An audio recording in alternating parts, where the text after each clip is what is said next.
প্রিয় দর্শক বন্ধুরা, টানা 10টি দিন এর মাথায় কিন্তু আসছে এই মুহূর্তের জন্য দুর্দান্ত একটি ভালো খবর আপডেট আপার প্রাইমারি থেকে।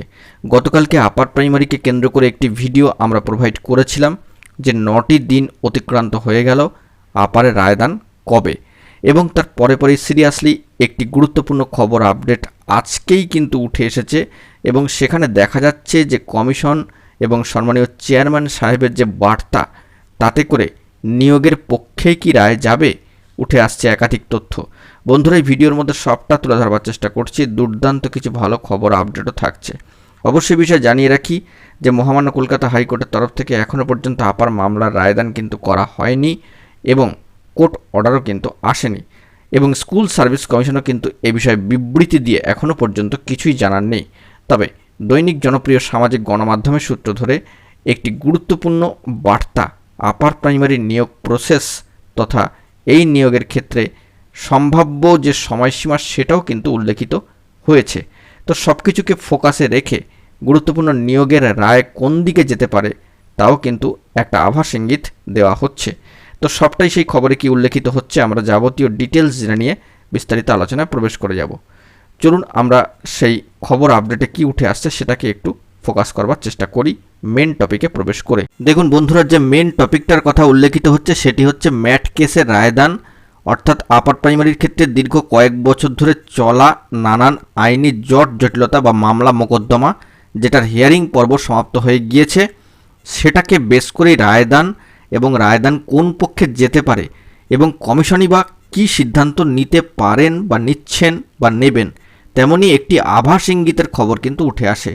কনফার্মলি এখানে যে ডেটটি উল্লেখিত হচ্ছে সেটাই যে কনফার্ম বা চূড়ান্ত হয়ে যাবে সেটাও কিন্তু নয়। অবশ্যই বিষয়টা কিন্তু নোট ডাউন করবেন আপনারা এবং দেখবেন এই খবরে একটি গুরুত্বপূর্ণ তথ্য উল্লেখিত হয়েছে যে মোট শূন্যপদ 14,339টি। একই শূন্যপদ কিন্তু উল্লেখিত হয়েছে, কোনো আপডেটেড শূন্যপদের কথা উল্লেখিত নেই, এমনকি রিজার্ভেশন পলিসি সংক্রান্ত বিষয় কোনো খবর আপডেট নেই। তো সেই দিক থেকে কিছুজন প্রার্থীকে বাদ রেখে যদি মহামান্য আদালতের নির্দেশ আসে এই নিয়োগের পক্ষে, তবে কিন্তু কমিশন তৈরি নিয়োগের দিকে।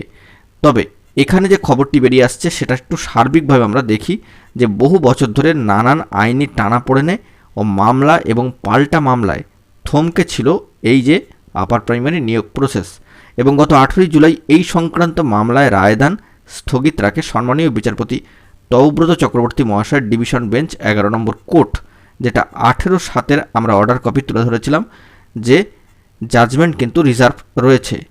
তবে এটাও স্পষ্ট হচ্ছে এই খবর আপডেটের মধ্যে থেকে যে আগামী 3 সপ্তাহের মধ্যে চূড়ান্ত রায়দান। তো সেক্ষেত্রে আমরা একটা সময়সীমা জানিয়েছিলাম যে 21 থেকে 25 দিনের মধ্যে, সর্বোচ্চ সেটা কিন্তু 90 দিনেও চলে যেতে পারে। তো সেক্ষেত্রে 10-11 আগস্টের কথাটাই এখানে উল্লেখিত হচ্ছে, যদিও শনি ও রবিবার দুটো ডেট পড়ছে আগস্টের, সেক্ষেত্রে একটা সম্ভাব্য সময়সীমা কিন্তু এখানে উল্লেখিত হয়েছে।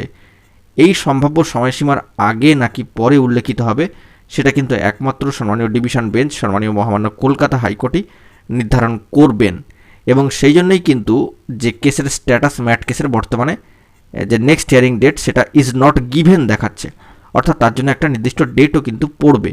সেটা 10-11 তারিখের পরে নাকি আগে পড়বে সেটাই এখন দেখার বিষয়।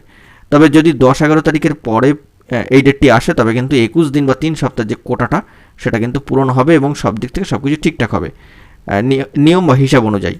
তো সেটাই এখানে উল্লেখিত হচ্ছে যে 10-11 আগস্ট মামলাটি রায় দিতে পারে হাইকোর্ট। এই দিতে পারে বা হয়ে যাবে এই কথাটির মধ্যে কিন্তু বিস্তর পার্থক্য রয়েছে। দেখুন সামাজিক গণমাধ্যমে সেটাই উঠে এসেছে যে দিতে পারে, অর্থাৎ সম্ভাব্য একটা সময়সীমা। এবারে একটা বিষয় যে এখানে কমিশনের কি ভূমিকা থাকতে পারে বা কমিশন কি করতে পারেন। তো যেহেতু এখানে রায় দিতে পারে বলা হচ্ছে, তো সেক্ষেত্রে যদি রায় চলে আসে, ধরুন অগস্টের মাঝামাঝি রায় এলো, তখন কিন্তু আপার প্রাইমারির ক্ষেত্রে ঘোষিত শূন্যপদ মোট 14,339টি, এবং সেই যে শূন্যপদটা রয়েছে সেখানেই দেখুন প্যানেলে 13,333 জনের নাম রয়েছে বা 13,500-এর কাছাকাছি। তো সেখানে মহামান্য আদালতের নির্দেশ সমস্ত তথ্য খতিয়ে দেখে 635 জন প্রার্থীকে বাতিল করছে স্কুল সার্ভিস কমিশন। এর মধ্যে 559 জনের ক্ষেত্রে ওএমআর শিট এবং সার্ভারে প্রাপ্ত নম্বরের গরমিল ধরা পড়ে রয়েছে। 74 জনের ক্ষেত্রে ওএমআর শিটে কিন্তু হোয়াইটনার বা সাদা কালি বোলানো হয়েছে, এবং এই সংক্রান্ত বিষয়গুলোকে যদি বাদ রাখা হয় তবে বাকি দুজনের ক্ষেত্রে কিন্তু বিষয় সংক্রান্ত কিছু গরমিলও ছিল। তো এই প্রসঙ্গেই সম্মানীয় চেয়ারম্যান সাহেব, সম্মানীয় সিদ্ধার্থ মজুমদার মহাশয় কার্যত এই বার্তাই দিচ্ছেন কোট আনকোট, যে আশা করছি 10-11 অগস্ট রায়দান হবে। মহামান্য আদালত যদি বলে ওই 635 জনকে বাদ দিয়ে নিয়োগ করতে, তাই করা হবে। তবে এবার এটার একটা ফয়সালা হবেই। তো যেহেতু কমিশনের তরফ থেকে সম্মানীয় চেয়ারম্যান সাহেবের এই বার্তা, বিষয়টা স্পষ্ট যে কমিশন কিন্তু নিয়োগের দিকেই রয়েছে এবং নিয়োগ দেবেন, এমনটাই কিন্তু এই ধরনের খবরে উঠে আসছে। কারণ এটাই তারা আশা করছেন এবং সম্মানীয় চেয়ারম্যান সাহেবের বক্তব্যে কোট আনকোট বেরিয়ে আসছে যে এবার এটার একটা ফয়সালা হবেই। অর্থাৎ এতদিন পর একটা লং ডিউরেশনে চলা মামলা এবং এই যে দীর্ঘ 10 বছরের যন্ত্রণা, সেটারও কিন্তু অবসান চাইছে কমিশন তথা স্কুল সার্ভিস কমিশন এবং সম্মানীয় চেয়ারম্যান সাহেব। তো তিনি আশা করছেন এবং ওই দিকের খবর অনুযায়ী রায় দিতে পারে। এই যে সম্ভাব্য বার্তাগুলি, এর থেকে কিন্তু একটা ধারণা একটু হলে স্পষ্ট হচ্ছে যে অগস্টের মাঝামাঝি সময় রায়দানের একটা বিষয় আসতে পারে। তৃতীয় ফেজটা হচ্ছে যে রায়দান কোন পক্ষে যাবে। দেখুন এখানেও কিন্তু সেটা কিছুটা হলেও আভাস ইঙ্গিতে উল্লেখিত হয়েছে যে মহামান্য কলকাতা হাইকোর্টের ডিভিশন বেঞ্চ চূড়ান্ত রায় দেবে। তবে সেটা কবে আসবে, যে বললাম 10-11 অগস্টের পরে পরে আসতে পারে, বা সেটা একটা সম্ভাব্য সময়সীমা উল্লেখিত হচ্ছে। এবং সংশ্লিষ্ট মামলার গতি প্রকৃতি এবং শুনানি দেখে কার্যত ওয়াকিবহল মহলের একটা আশা নিয়োগের পক্ষেই যাবে সেই রায়। অর্থাৎ এখানেও কিন্তু সেই আশার জায়গা, সব ক্ষেত্রেই আশার একটা এবং সম্ভাব্য ভাবনার একটা জায়গা কিন্তু কাজ করছে। সব মিলিয়ে সার্বিক দিক থেকে বলা যেতে পারে এই খবর আপডেটের মধ্যে দিয়ে কিন্তু সেটাই উঠে আসছে। আমাদেরকে এখন লক্ষ্য রাখতে হবে মহামান্য কলকাতা হাইকোর্টের সাইটে, সেখান থেকে অফিসিয়ালি কি বার্তা উঠে আসে সেই দিকেই। তাহলে বন্ধুরা আপনারা বুঝতেই পাচ্ছেন, সামাজিক দৈনিক সংবাদপত্রে, সামাজিক গণমাধ্যমে যে খবরটি বেরিয়ে আসছে তাতে করে একটা সম্ভাব্য কিছু ভাবনা চিন্তা বা ধারণা কিন্তু উল্লেখিত হয়েছে। সেই ডেট, সেই রায়, সেই বক্তব্য, সেই সিদ্ধান্তই যে একেবারে কনফার্মেশন হয়ে যাবে, তাতেই শিলমোহর পড়ে যাবে, এমনটা কিন্তু নয়।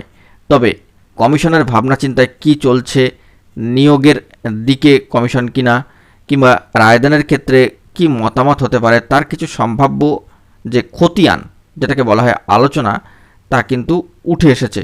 তো এটাকেই আমরা যদি কনফার্মেশন করে নিই, তবে আমাদেরকে কিন্তু কিছুটা হলেও ভাবনা চিন্তা করতে হবে। কারণ দেখুন, সংবাদপত্রে যে সমস্ত খবর প্রকাশিত হয় তার সবটাই যে মিলে যায় তাও কিন্তু নয়। এদিক থেকে যে নির্দিষ্ট ডেডলাইনটি 10-11 তারিখ উল্লেখিত হচ্ছে, সেটা আবার কোর্টের নিয়ম অনুযায়ী শনি রবিবার পড়ে যাচ্ছে। সেক্ষেত্রে সেখানে কি করে বেঞ্চ বসে এই রায়দান করবে, সেটা একটা দেখার বিষয়, ছুটি ছাটার বিষয় তো থাকছে। তো সব মিলিয়ে দেখতে গেলে অবশ্যই কিন্তু সম্ভাব্য একটা ধারণা তৈরি হচ্ছে চাকরি প্রার্থীদের মনে। এই খবরের মধ্যে দিয়ে কার্যত সেই বার্তাটাই কিন্তু উঠে আসছে।